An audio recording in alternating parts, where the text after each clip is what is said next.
Be ready. Start.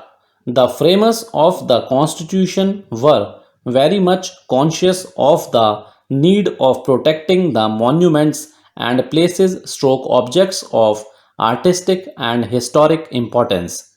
This is why Article 49 was incorporated in the Directive Principles of State Policy, Part 4 of the Constitution, whereby an obligation has been imposed on the state to protect every monument or place or object of artistic or historic interest declared by or under law made by Parliament. In 1951, Parliament enacted the Ancient and Historical Monuments and Archaeological Sites and Remains Declaration of National Importance Act 1951, whereby certain monuments etc. were declared to be of national importance.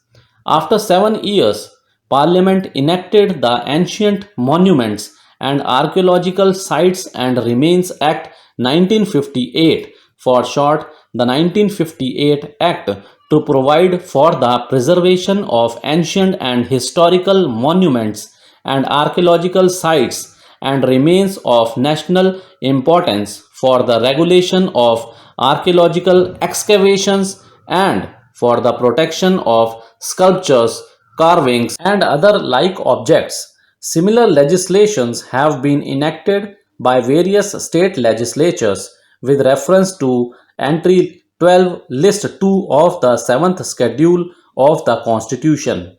In exercise of the power vested in it under Rule 31 of the rules, the central government issued notification dated 15/5/1991, which was published in Gazette of India dated 25/5/1991, and gave notice of its intention to declare an area of 100 meters from the protected limits and further beyond it up to 200 meters near or adjoining protected monuments to be prohibited and regulated areas respectively for the purposes of mining operations and constructions.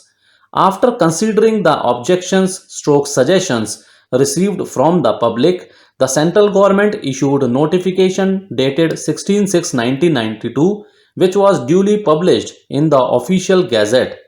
Respondent numbers 1 and 2, who own plot number 14 Janpath Lane, submitted an application to the New Delhi Municipal Corporation, for short the corporation, sometime in August 1986 for sanction of the building plan for the construction of multi-storied commercial building.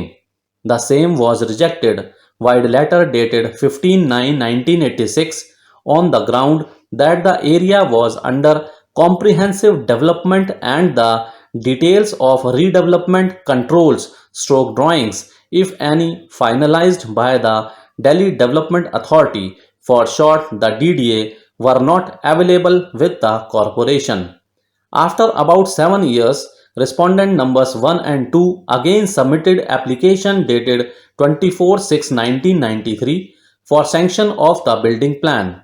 The DDA, via its letter dated 1/10/1993, suggested to the corporation that plot number 14 Janpath Lane form part of redevelopment scheme and the building plan should be approved as per the development control norms. The building plan was finally sanctioned by the corporation sometime in September 2000 and was released on 5/3/2001. Thereafter, respondent numbers 1 and 2 demolished the existing structure and started digging foundation for the new building. On 5/5/2001, the Conservation Assistant of Archaeological Survey of India lodged a complaint about the excavation and construction being undertaken by respondent numbers 1 and 2 in violation of the prohibition contained in notification dated 16/6/1992. The superintending archaeologist, Archaeological Survey of India, via his letter dated 10/5/2001, informed the corporation that the sanction given by it was contrary to notification dated 16/6/1992.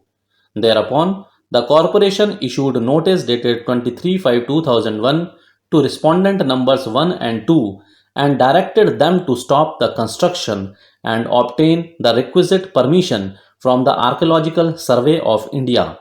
The division bench of the High Court took cognizance of the fact that the corporation had constructed Phase 2 building in violation of the prohibition contained in notification dated 16/6/1992 and directed Archaeological Survey of India to explain why such construction of that building was not stopped. Thereupon, the superintending archaeologist filed affidavit dated 26/5/2003. In paragraph 3, 1 and 2 of his affidavit, the deponent spelt out the details of the objections raised by Archaeological Survey of India against the construction of Phase 2 building of the corporation and claimed that the officers of the corporation continued with the construction despite objections.